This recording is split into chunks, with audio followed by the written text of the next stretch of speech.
নমস্কার বন্ধুরা, জয়শ্রীস ওয়ার্ল্ডে সবাইকে স্বাগত। তো আজকে নিয়ে এলাম একটা রেসিপি, লাল শাক দিয়ে চচ্চড়ি। তো আমি কড়াইতে অল্প তেল দিলাম, তারপরে আলু, গাজর এবং বেগুনগুলো ভালো করে ভেজে নিয়েছি।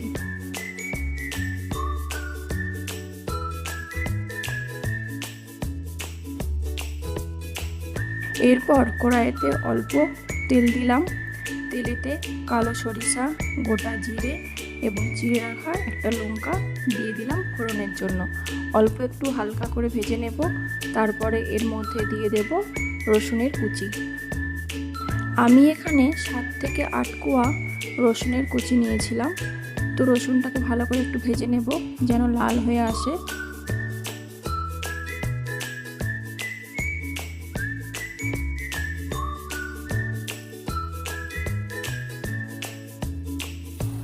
এরপরে এর মধ্যে দিয়ে দিলাম পেঁয়াজের কুচি। তো পেঁয়াজটাকেও হালকা লাল করে ভেজে নেব। এরপর এর মধ্যে দিলাম হলুদ গুঁড়ো, জিরে গুঁড়ো, লঙ্কার গুঁড়ো।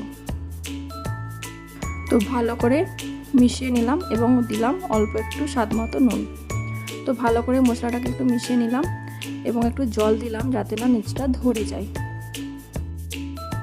এরপর ভেজে রাখা সমস্ত সবজিগুলোই দিয়ে দিলাম, অল্প নেড়ে চেড়ে তারপরে এবার দেব লাল শাকটা। তো লাল শাকটা নেড়ে চেড়ে ওই শাকের যে জলটা বেরোবে তাতেই সমস্ত সবজিটাই সেদ্ধ হয়ে যাবে।